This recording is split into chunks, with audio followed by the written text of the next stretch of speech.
Assalamualaikum warahmatullahi wabarakatuh. Nama saya Nuril Jannah, NPM 719720177. Di sini saya akan mempresentasikan hasil proposal saya yang berjudul Pengaruh Pembelajaran Daring di Masa COVID-19 terhadap Perkembangan Kognitif Anak kelas 6, materi IPA Perkembangbiakan Tumbuhan di SDN Kebunan 1. Proposal ini disusun untuk memenuhi tugas perkuliahan metodologi kuantitatif. Bab 1. Bab 1 di sini saya akan membahas mengenai pendahuluan. Pembahasan yang ada di dalam bab 1 ini mencangkup yang pertama, latar belakang, yang kedua, rumusan masalah, yang ketiga, tujuan penelitian, yang keempat, manfaat penelitian, dan yang terakhir, definisi operasional variabel. Latar belakang. Pendidikan merupakan hal yang paling penting bagi kehidupan manusia. Pendidikan berperan sebagai modal yang harus kita miliki dalam menghadapi tuntutan zaman. Maju mundur suatu bangsa dipengaruhi oleh faktor pendidikan. Jika pendidikan dalam suatu bangsa itu baik, maka dapat mencetak sumber daya manusia yang berkualitas baik dalam segi spiritual, pengetahuan, dan keterampilan. Selain itu, pendidikan merupakan proses yang penting dalam mencetak generasi bangsa selanjutnya. Guru memiliki peran yang sangat penting dalam meningkatkan pendidikan suatu bangsa, karena guru merupakan seseorang yang akan mengajari berbagai hal pembelajaran. Menjadi seorang guru harus memiliki pemikiran yang kreatif, inovatif dalam mengembangkan suatu pembelajaran, kreatif dalam menentukan media yang cocok terhadap pembelajaran yang akan disampaikan. Menjadi seorang guru, terutama guru sekolah dasar, harus lebih memperhatikan perkembangan kognitif anak, psikomotorik anak, dan motorik setiap anak. Berbicara tentang perkembangan kognitif merupakan kemampuan seseorang untuk berpikir lebih kompleks dalam melakukan penalaran dan pemecahan masalah. Kemampuan kognitif peserta didik meliputi keberhasilan dalam memecahkan suatu masalah, aktif dalam segala hal, berani mengajukan pertanyaan ketika selesai membaca suatu materi, dan mempunyai jiwa sosial yang tinggi. Akan tetapi, pada tahun 2020, sistem kebijakan pemerintah terhadap pendidikan di Indonesia berubah akibat masuknya virus COVID-19 yang berasal dari negara Cina. Virus COVID-19 atau biasa disebut dengan corona menyebabkan dampak buruk terhadap aktivitas masyarakat, terutama aktivitas anak yang ingin menuntut ilmu. Virus corona dapat menular dengan cara interaksi antar manusia. Oleh sebab itu, pemerintah menerapkan kebijakan lockdown untuk mengatasinya.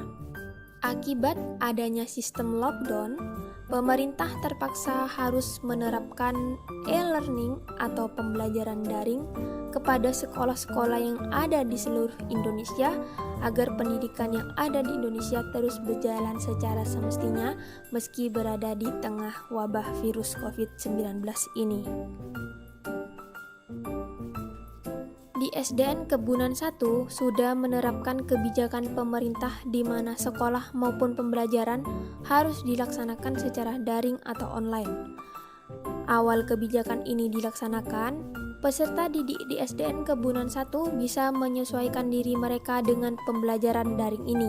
Akan tetapi, seiring berjalannya waktu, kebijakan pemerintah mengenai pembelajaran daring ini tidak kunjung selesai, sehingga banyak sekali kendala yang harus dilalui oleh guru dan peserta didik. Kendalanya seperti jaringan yang selalu bermasalah, peserta didik yang bingung cara penggunaan aplikasi-aplikasi pembelajaran daring, suatu mata pelajaran yang harus dilakukan secara pertemuan langsung, dan masih banyak lagi sehingga pembelajaran ini tidak efektif dalam pelaksanakannya.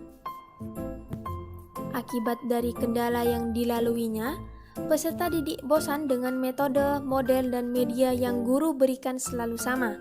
Motivasi dan semangat belajar peserta didik SDN Kebunan 1 pun menurun, terutama bagi kelas 6 yang sebentar lagi akan menghadapi ujian tulis kelulusan.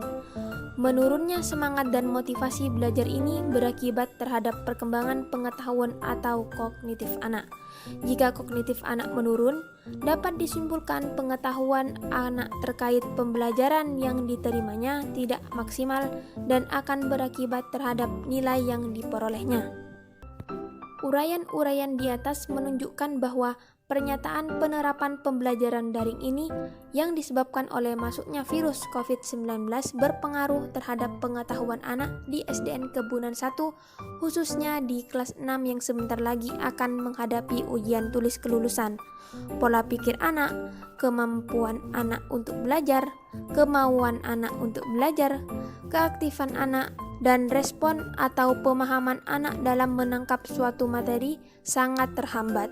Oleh sebab itu, peneliti tertarik untuk melakukan penelitian tentang seberapa besar kognitif anak terhambat akibat pembelajaran daring atau e-learning ini terhadap anak sekolah dasar, dan mengambil judul Pengaruh Pembelajaran Daring di Masa COVID-19 terhadap Perkembangan Kognitif Anak Kelas 6 Materi IPA di SDN Kebunan 1.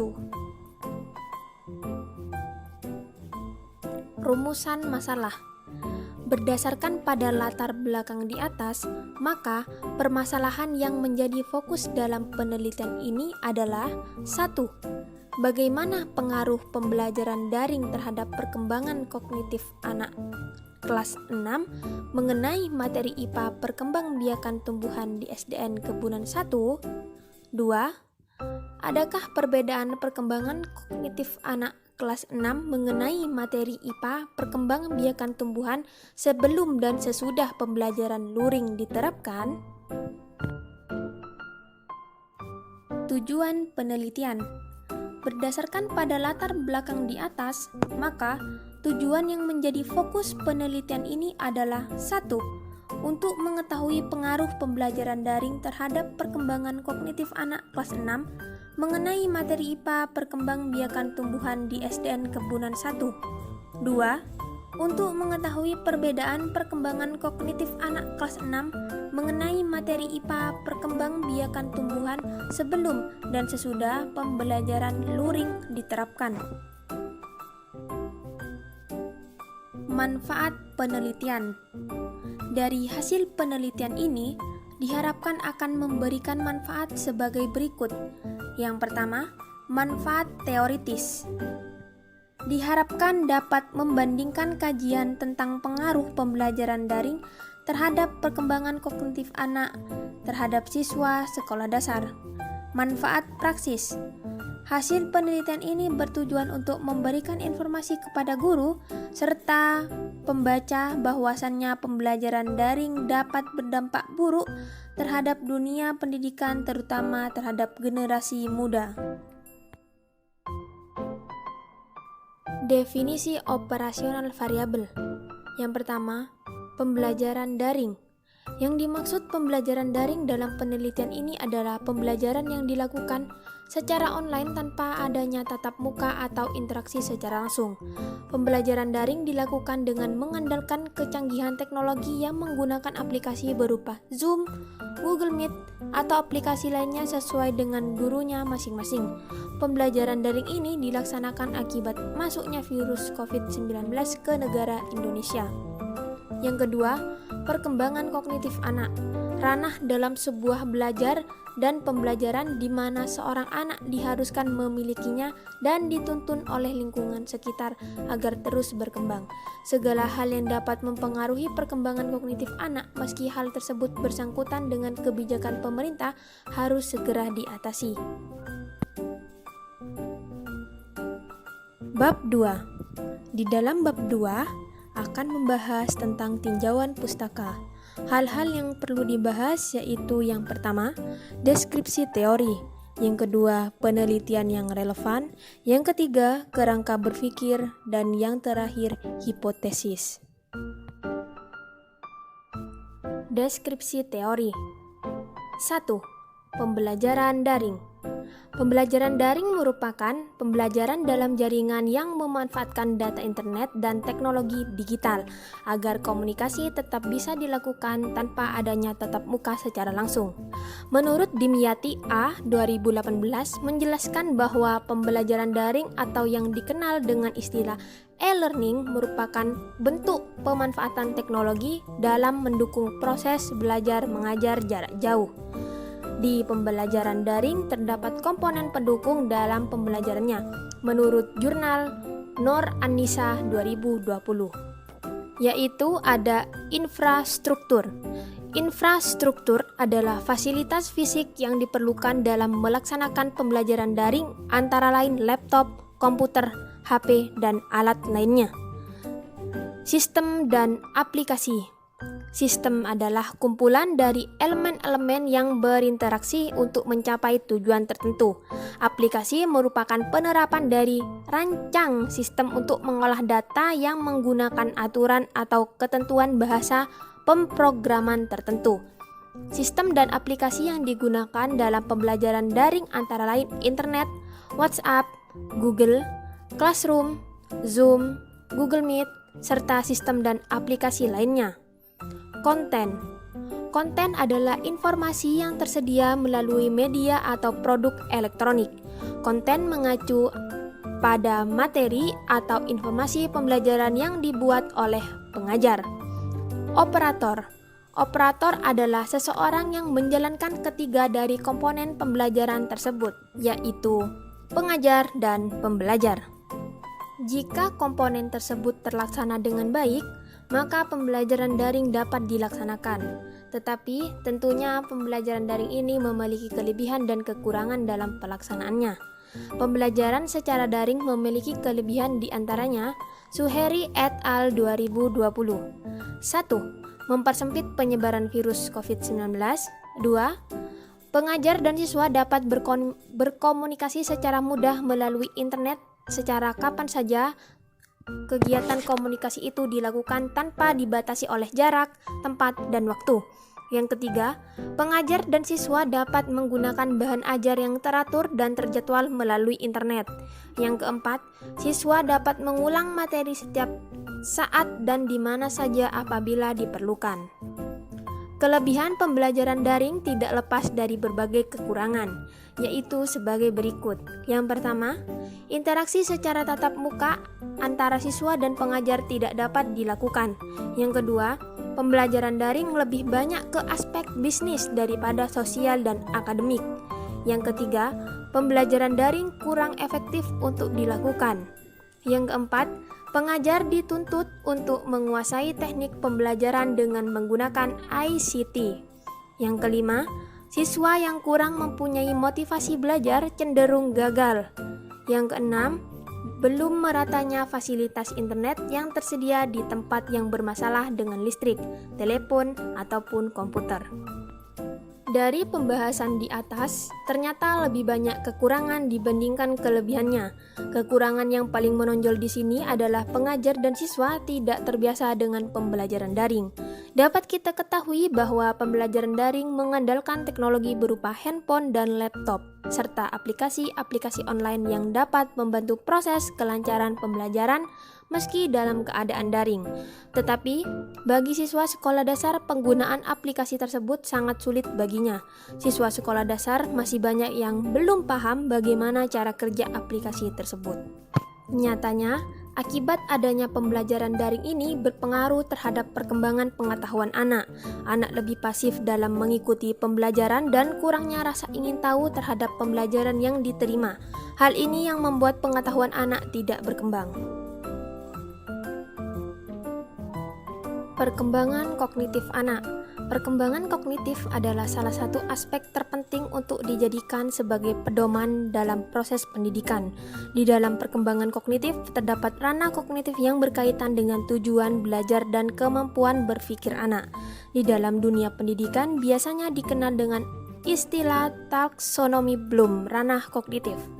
Terdapat 6 level dalam taksonomi Bloom ranah kognitif, yaitu mengingat atau remember, memahami atau understand, menerapkan atau apply, menganalisis atau analis, menilai atau mengevaluasi atau evaluate, dan menciptakan atau create.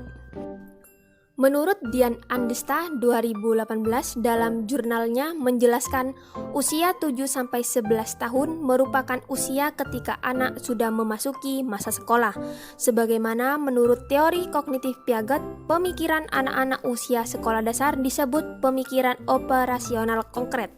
Makna operasional konkret yang dimaksud oleh Piaget yaitu kondisi di mana anak-anak sudah dapat memfungsikan akalnya untuk berpikir konkret atau nyata.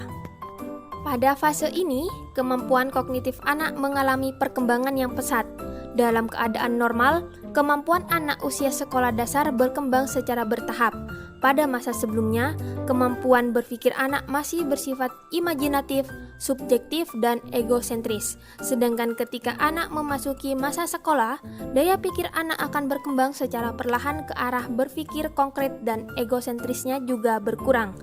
Ketika memandang sesuatu di hadapannya, anak mulai memfungsikan akal untuk berpikir secara rasional dan objektif dan dapat memecahkan suatu masalah secara logis. Perkembangan kemampuan kognitif anak mengacu kepada teori Piaget, dipengaruhi oleh 6 faktor.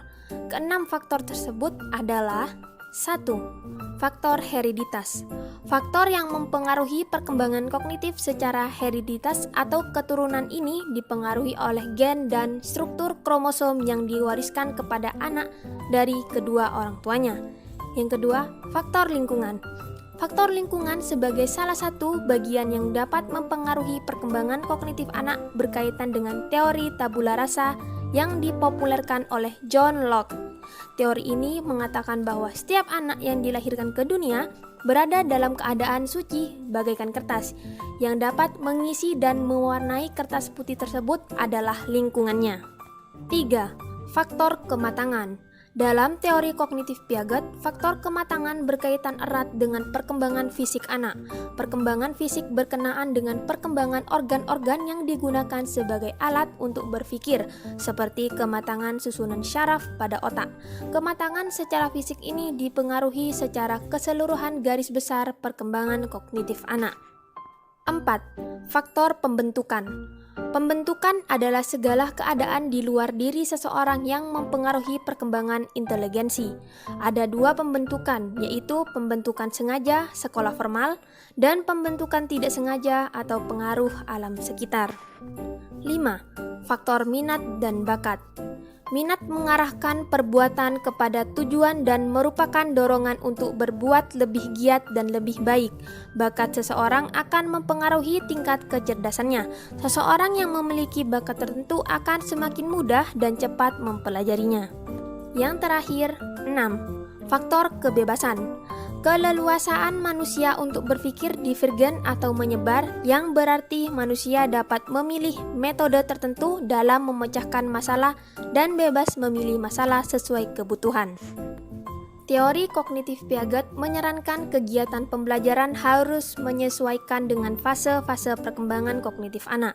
Dengan demikian, kegiatan perencanaan, pelaksanaan, dan evaluasi dalam pembelajaran berangkat dari karakteristik tiap fase perkembangan kognitif anak.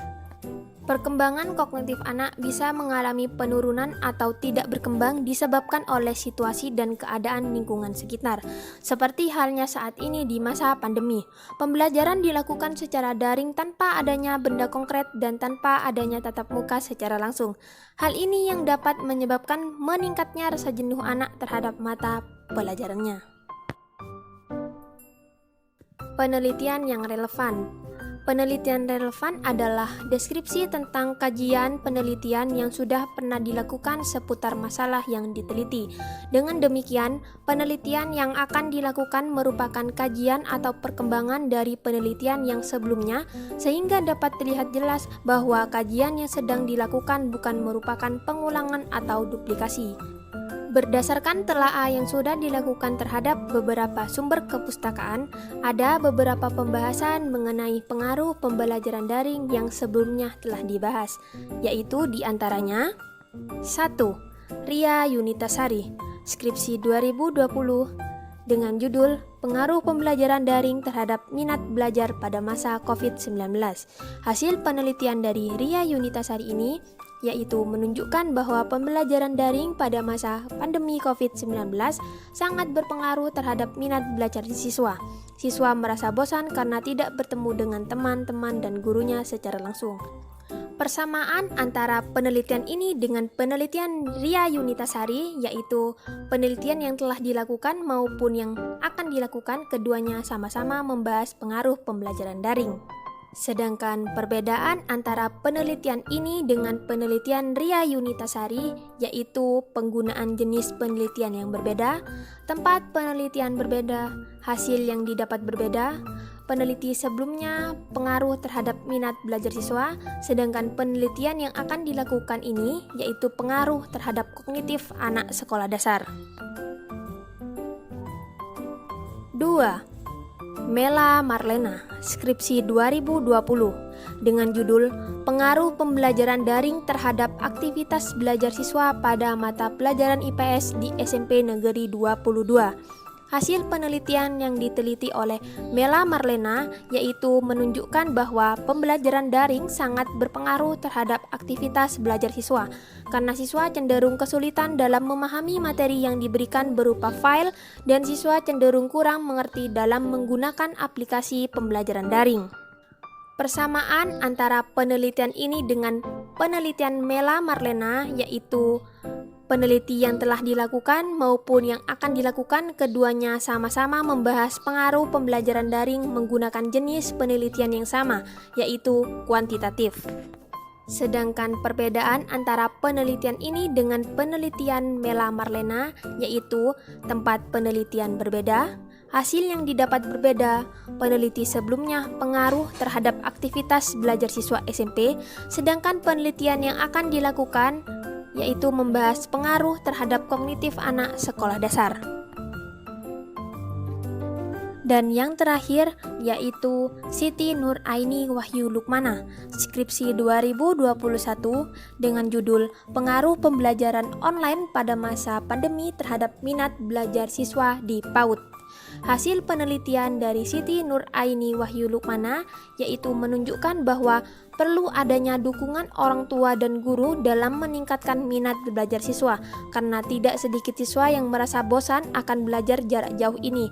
Kreativitas guru dalam menyampaikan materi pembelajaran juga menentukan minat siswa dalam belajar online. Persamaan antara penelitian ini dengan penelitian Siti Nur Aini Wahyu Lukmana yaitu keduanya sama-sama membahas pengaruh pembelajaran daring dengan menggunakan jenis penelitian yang sama yaitu kuantitatif. Sedangkan perbedaan antara penelitian ini dengan penelitian Siti Nur Aini Wahyu Lukmana terletak di tempat penelitian berbeda, hasil yang didapat berbeda. Peneliti sebelumnya membahas tentang pengaruh pembelajaran online terhadap minat belajar siswa PAUD, sedangkan penelitian yang akan dilakukan ini membahas tentang pengaruh terhadap kognitif anak sekolah dasar. Kerangka konseptual. Kerangka konseptual dari penelitian ini adalah melihat banyaknya siswa sekolah dasar yang mengalami penurunan pada kognitifnya. Penelitian ini dikhususkan untuk siswa kelas 6 di SDN Kebunan 1. Penelitian ini ditujukan untuk mengetahui kebenaran mengenai penerapan pembelajaran daring pada perkembangan kognitif anak siswa kelas 6 di SDN Kebunan 1. Berikut adalah gambar kerangka pemikiran. Langkah pertama, melakukan tes tertulis saat pemberian materi secara daring atau biasa disebut dengan pretest. Langkah selanjutnya, pemberian materi secara luring atau tatap muka secara langsung disertai media visual dan benda konkret berupa bunga sepatu. Langkah selanjutnya, melakukan tes tertulis setelah pemberian materi secara luring disertai media visual dan benda konkret berupa bunga sepatu, biasa disebut dengan post-test. Dan yang terakhir, perbandingan hasil pretest dan post-test untuk mengetahui pengaruh antara pemberian materi secara daring dan luring terhadap pengetahuan atau kognitif anak. Dalam pembelajaran daring ini, guru tidak dapat memfasilitasi siswa kelas 6 mengenai bahan ajar yang konkret atau nyata. Dalam pembelajaran daring ini, anak dididik untuk mencari tahu sendiri dengan cara pemberian tugas yang tiada henti. Hal ini yang membuat siswa kelas 6 sulit dalam memahami materi IPA sehingga siswa merasa bosan dan jenuh dalam pembelajarannya. Perlu kita ketahui bahwa dengan menerapkan pembelajaran luring ini yang disertai dengan benda konkret, siswa akan lebih memahami materi pembelajaran IPA secara maksimal. Dengan adanya pembelajaran luring ini, kognitif siswa juga dapat berkembang secara baik. Karena di dalam pembelajaran luring, guru mudah menganalisis kekurangan yang ada pada diri siswanya. Jadi siswa yang lamban dalam belajar bisa menyaingi siswa yang cepat belajar. Hipotesis penelitian. Hipotesis adalah jawaban atau dugaan sementara dari penelitian. Dalam hal ini, peneliti memiliki hipotesis sebagai berikut. 1. Berdasarkan dugaan sementara, ada pengaruh yang signifikan mengenai pembelajaran daring terhadap perkembangan kognitif anak kelas 6. Materi IPA perkembangbiakan tumbuhan di SDN Kebunan 1. 2. Berdasarkan dugaan sementara, terdapat perbedaan perkembangan kognitif anak kelas 6 mengenai materi IPA perkembangbiakan tumbuhan di SDN Kebunan 1 sebelum dan sesudah pembelajaran luring diterapkan. Bab 3. Di bab 3 di sini akan membahas tentang metode penelitian. Hal-hal yang perlu dibahas yaitu jenis, model, pendekatan, batasan masalah, desain penelitian, waktu dan tempat, populasi, sampel dan sampling, data penelitian, variabel penelitian, dan definisi operasional, instrumen penelitian, teknik analisis data, dan yang terakhir, pengujian hipotesis. Jenis, pendekatan, batasan penelitian. Pendekatan penelitian. Dilihat dari permasalahan yang ada, peneliti menggunakan pendekatan kuantitatif.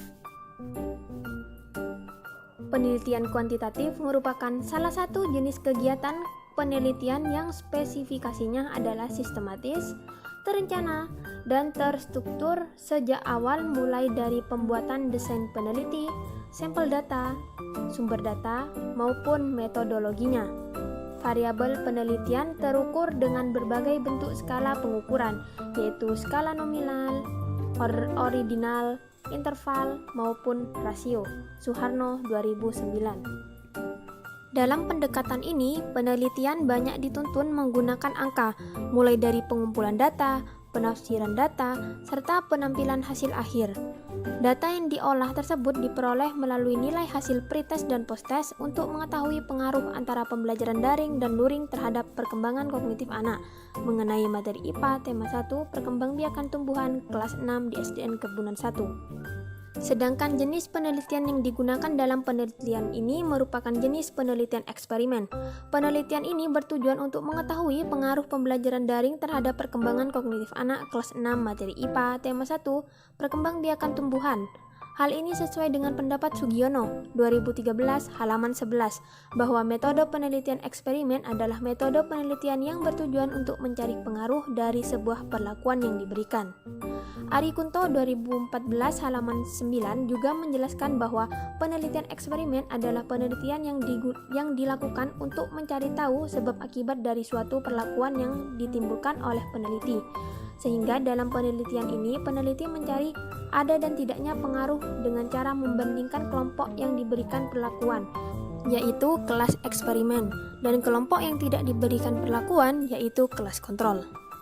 Di dalam penelitian ini, batasan penelitiannya sudah cukup jelas, yaitu peneliti ini bertujuan untuk mengetahui pengaruh pembelajaran daring terhadap perkembangan kognitif anak kelas 6, materi IPA tema 1, perkembangbiakan tumbuhan. Desain penelitian. Dalam penelitian ini, peneliti menggunakan desain penelitian berupa quasi-experimental design dalam bentuk non-equivalent control group design. Sugiono 2013 halaman 114 menjelaskan bahwa quasi-experimental design mempunyai kelompok kontrol, namun tidak berfungsi seutuhnya untuk mengontrol variabel-variabel yang mempengaruhi pelaksanaan penelitian eksperimen. Peneliti memilih kuasi eksperimental design karena peneliti menganggap kuasi eksperimental design ini dapat membantu dan mempermudah peneliti dalam melaksanakan penelitiannya. Bentuk non-covalent control group design ini melibatkan dua kelompok yang tidak dipilih secara random. Kelompok pertama sebagai kelompok kelas eksperimen dan kelompok yang kedua adalah kelompok kelas kontrol. Pada desain penelitian ini, kedua kelompok sama-sama diberikan pretest dan posttest untuk mengetahui keadaan awal dan akhir siswa, sehingga peneliti dapat mengetahui perbedaan dan dapat membandingkan kedua kelompok tersebut. Hanya saja, pada kelompok kelas kontrol tidak diberikan sebuah perlakuan atau treatment. Berikut adalah contoh bentuk desain non-covalent control group desain ini, yaitu sebagai yang ada di dalam PPT ini. Berikut adalah keterangan yang terdapat di non-covalent control group design ini. 01 merupakan nilai pretest pada kelas eksperimen, 02 merupakan nilai posttest pada kelas eksperimen, sedangkan 03 merupakan nilai pretest pada kelas kontrol, 04 merupakan nilai posttest pada kelas kontrol, sedangkan yang bertanda X itu merupakan treatment atau perlakuan. Adapun tahapan penelitiannya yaitu sebagai berikut. Melakukan persiapan, yaitu mencangkup studi pendahuluan, menyusun proposal, menyusun instrumen, menyusun perangkat, dan uji validasi. Selanjutnya, pelaksanaan, yaitu memberikan pretest pada kelas kontrol dan eksperimen, memberikan perlakuan dan posttest kepada kelas eksperimen, dan yang terakhir, memberikan posttest pada kelas kontrol tanpa adanya perlakuan. Dan yang terakhir, yaitu melakukan penyelesaian, yaitu mencangkup pengumpulan data, pengolahan data, analisis data, dan penarikan kesimpulan.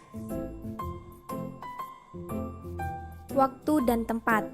Tempat penelitian ini dilakukan di kelas 6 SDN Kebunan 1 yang beralamat di Jalan Kerajaan, Kebunan, Kabupaten Sumeneb, Jawa Timur. Waktu dilakukannya ketika penelitian ini telah diizinkan untuk melakukan penelitian. Penelitian ini membutuhkan waktu sekitar 3 bulan, 2 bulan untuk tahap pengumpulan data, dan 1 bulan untuk proses pengolahan data. Populasi, sampel, dan sampling. Populasi adalah himpunan sampel atau anggota yang akan diamati, dapat berupa orang, nilai, lahan percobaan, udara, dan sebagainya. Jadi, keseluruhan objek penelitian yang menjadi pusat perhatian kita disebut dengan populasi. Dalam penelitian ini, populasi yang digunakan adalah siswa kelas 6 SDN Kebunan 1. Sampel dan sampling. Sampel merupakan bagian orang dari populasi, sedangkan sampling merupakan cara menentukan sampel. Sampel yang ada di dalam penelitian ini adalah siswa kelas 6 SDN Kebunan 1 yang terdiri dari 36 siswa. Di SDN Kebunan 1 terdapat 2 kelas yang terdiri dari kelas 6A dan 6B. Masing-masing kelas terdapat 18 siswa. Nantinya, kedua kelas tersebut mendapatkan peranannya masing-masing. Kelas 6A sebagai kelas eksperimen, dan untuk kelas 6B sebagai kelas kontrol. Dalam pemilihan sampel yang ada di dalam penelitian ini dipilih secara non-probability sampling.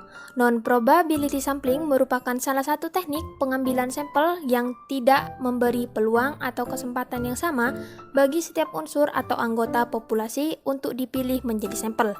Jenis sampling yang dipilih peneliti, sampling purposive. Sampling purposive merupakan teknik penentu sampel dengan pertimbangan tertentu. Pemilihan sekelompok subjek dalam purposive sampling didasarkan atas ciri-ciri tertentu yang dipandang mempunyai sangkut paut yang erat dengan ciri-ciri populasi yang sudah diketahui sebelumnya. Maka, dengan kata lain, unit sampel yang dihubungi disesuaikan dengan kriteria tertentu yang diterapkan berdasarkan tujuan penelitian atau permasalahan penelitian. Seperti yang dikatakan oleh Sugiono, purposive sampling adalah teknik penentuan sampel dengan pertimbangan tertentu. Sugiono, 2013, halaman 85. Alasan peneliti memilih sampling ini karena peneliti ingin fokus pada suatu objek yang sudah menjadi pilihan peneliti berdasarkan kriteria yang sudah disiapkan untuk digunakan dalam pemilihan sampel. Berikut ini adalah kriterianya. A. Siswa yang terdaftar sebagai peserta didik di SDN Negeri Kebunan 1. B. Peserta didik yang terdata sebagai siswa kelas 6 di SDN Negeri Kebunan 1 pada tahun ajaran 2021-2022. Data penelitian, jenis dan sumber data. Sumber data dalam penelitian sangat berpengaruh pada pemilihan untuk menentukan metode pengumpulan data. Dalam penelitian ini, peneliti menggunakan data primer dan sekunder. Data primer dalam penelitian ini diperoleh dari responden dengan mengisi tes tertulis atau juga data hasil observasi peneliti. Sedangkan data sekunder dari penelitian ini diperoleh dari catatan atau dokumentasi. Teknik pengumpulan data. Teknik pengumpulan data dalam penelitian ini menggunakan 3, yaitu 1. Observasi. Pada penelitian ini, observasi digunakan untuk mengetahui objek secara langsung, keadaan sekolah, kondisi siswa, dan lokasi sekolah. Penelitian menggunakan observasi juga dikarenakan ingin mengetahui secara langsung mengenai kemajuan kognitif anak, keaktifan anak yang ketika diberi dan tidak diberi perlakuan. Peneliti juga memerlukan tindakan, yakni tindakannya berupa pretest dan posttest yang dilakukan secara langsung atau terjun lapangan. 2. Dokumentasi. Dokumentasi digunakan untuk mengumpulkan data yang bertujuan mengetahui sejarah dan perkembangan sekolah, kinerja guru pada masa COVID-19, keadaan siswa kelas 6 mengenai perkembangan kognitifnya yang dilihat dari nilai-nilainya, serta sarana dan prasarana sekolah terhadap pembelajaran siswa yang digunakan pada saat daring. 3. Tes. Peneliti melakukan tes kepada siswa kelas 6 SDN Kebunan 1 dengan menggunakan pretest dan posttest. Hasil pretest dan posttest ini digunakan untuk menguji kebenaran hipotesis penelitian. Variabel penelitian dan definisi operasional. 1. Variabel penelitian. Menurut kedudukannya, variabel dibagi menjadi 2, yaitu variabel bebas, independen, dan variabel terikat dependen. Dalam penelitian ini, peneliti menggunakan 2 variabel, 1 variabel independen dan 1 variabel dependen. Berikut penjelasannya. Variabel independen. Dalam penelitian ini menggunakan 1 variabel bebas, yaitu pembelajaran daring. Pembelajaran daring merupakan variabel bebas yang tidak dipengaruhi oleh variabel lain. Variabel dependen. Variabel terikat dalam penelitian ini adalah perkembangan kognitif anak, di mana variabel ini ada karena dipengaruhi oleh variabel bebas. 2. Definisi operasional.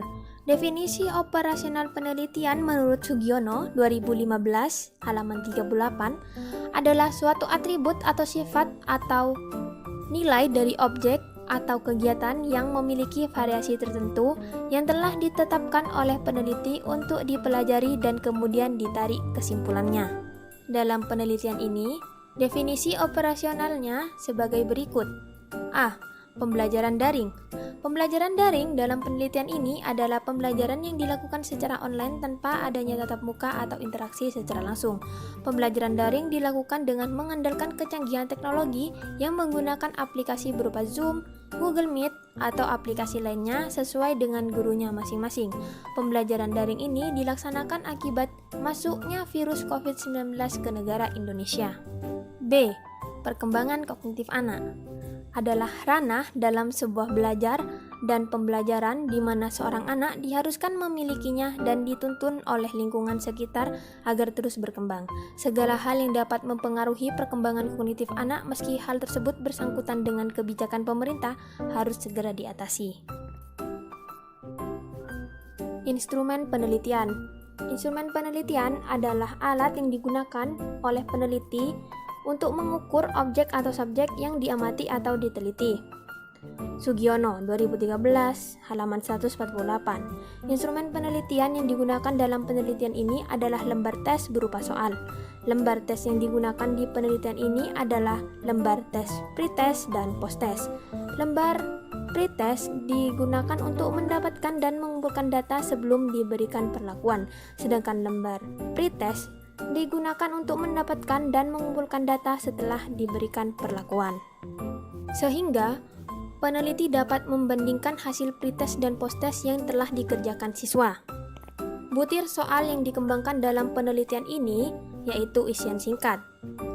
Pretest berjumlah 15 butir soal, 10 soal pilihan ganda, dan 5 soal uraian. Untuk posttest berjumlah 15 butir soal, 10 pilihan ganda, dan 5 uraian. Soal yang diberikan berupa pertanyaan tentang perkembangbiakan tumbuhan. Teknik analisis data. Teknik analisis data dalam penelitian kuantitatif meliputi pengolahan data, yaitu melakukan perhitungan dan menyajikan data, yaitu melakukan uji hipotesis dengan cara uji statistik. Siregar 2014 halaman 125. Dalam penelitian ini, data yang diperoleh adalah data hasil penelitian kegiatan pembelajaran berupa pretest dan posttest. Instrumen pretest dan posttest sebelum digunakan dalam penelitian perlu diujikan dengan uji validitas dan uji reliabilitas. Seperti yang Ari Kunto jelaskan bahwa instrumen yang baik adalah instrumen yang valid dan reliabilitas. Ari Kunto 2011 halaman 211. Setelah data yang dibutuhkan dalam penelitian ini didapatkan, maka selanjutnya data tersebut akan dianalisis melalui uji normalitas dan uji hipotesis dengan cara uji statistik. Berikut adalah peta pikiran mengenai teknik analisis data. Teknik analisis data dibagi menjadi dua, yaitu analisis data instrumen dan analisis data hasil penelitian. Analisis data instrumen terdapat dua bagian, yaitu uji validitas dan uji reliabilitas. Validitas di sini dilakukan untuk mengetahui ketepatan dan keabsahan instrumen yang digunakan dalam pretest maupun posttest. Ari Kunto 2014 halaman 211 menyatakan bahwa instrumen dikatakan mempunyai validitas tinggi apabila instrumen tersebut valid atau sahih. Sebaliknya, instrumen yang kurang valid mempunyai validitas yang rendah. Instrumen yang digunakan dalam penelitian ini termasuk instrumen yang standar, sehingga untuk mengetahui suatu instrumen memiliki validitas tinggi atau rendah diperlukan adanya uji coba terhadap instrumen tersebut dengan menggunakan uji validitas. Uji reliabilitas. Menurut Ari Kunto 2014 halaman 222, suatu instrumen akan menghasilkan data yang dapat dipercaya apabila instrumen tersebut sudah dapat dipercaya atau reliable. Penelitian ini melakukan uji reliabilitas untuk mengetahui tingkat kepercayaan atau kehandalan instrumen yang digunakannya. Instrumen dikatakan dapat dipercaya jika memberikan hasil yang tetap apabila diteskan berkali-kali. Sebuah tes dikatakan reliable apabila hasil-hasil tersebut merujuk pada ketetapan. Dengan kata lain, jika kepada para peserta didik diberikan tes yang sama pada waktu yang berbeda, maka setiap siswa akan tetap berada dalam urutan ranking yang sama dalam kelompoknya. Suharsini, Ari Kunto, 2013, halaman 74. Selanjutnya yaitu analisis data hasil penelitian. Analisis data hasil penelitian juga terbagi menjadi dua bagian, yaitu uji hipotesis dan uji normalitas. Uji hipotesis di sini adalah suatu pernyataan yang bersifat sementara karena masih lemah keberadaannya, sehingga perlu dilakukan pengujian terhadap pernyataan atau dugaan sementara tersebut. Uji tes yang digunakan dalam penelitian ini bertujuan untuk mengetahui adanya pengaruh pembelajaran daring terhadap kognitif anak kelas 6 SD, materi IPA, perkembangbiakan tumbuhan. Sedangkan uji normalitas di sini, menurut Ghazali 2016, dilakukan untuk menguji apakah pada suatu variabel independen atau variabel dependen ataupun keduanya mempunyai distribusi normal atau tidak normal. Uji normalitas yang digunakan dalam penelitian ini bertujuan untuk mengetahui adakah perbedaan perkembangan kognitif anak kelas 6 materi IPA, perkembangbiakan tumbuhan sebelum dan sesudah pembelajaran luring diterapkan. Pengujian hipotesis. Dalam penelitian ini, peneliti menggunakan pengujian normalitas. Pengujian normalitas di sini untuk mengetahui apakah data yang digunakan telah berdistribusi normal atau belum. Dan t-test untuk mendapatkan data mengenai ada dan tidaknya pengaruh dan ada tidaknya perbedaan. Setelah nilai normalitas didapat dan nilai t-test atau t-hitung diperoleh, selanjutnya adalah membandingkan t-hitung dengan t-tabel untuk melihat taraf signifikasinya. Berikut adalah penyelesaian pengujian hipotesis.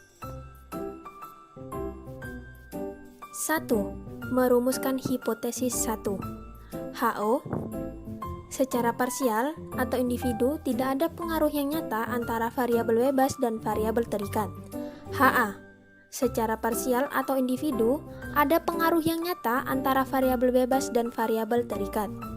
Kesimpulan hipotesis. A. Jika t-hitung lebih besar daripada t-tabel, maka HO ditolak dan HA diterima.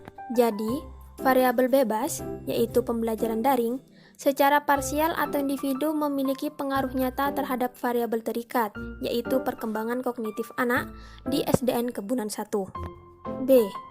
Jika t-hitung lebih kecil daripada t-tabel, maka HO diterima dan HA ditolak. Jadi, variabel bebas, yaitu pembelajaran daring, secara parsial atau individu tidak memiliki pengaruh nyata terhadap variabel terikat, yaitu perkembangan kognitif anak di SDN Kebunan 1. 2. Rumusan hipotesis 2. HO. Secara parsial atau individu tidak ada perbedaan perkembangan kognitif anak sebelum dan sesudah pembelajaran luring diterapkan. HA. Secara parsial atau individu ada perbedaan perkembangan kognitif anak sebelum dan sesudah pembelajaran luring diterapkan. Kesimpulan hipotesis. A.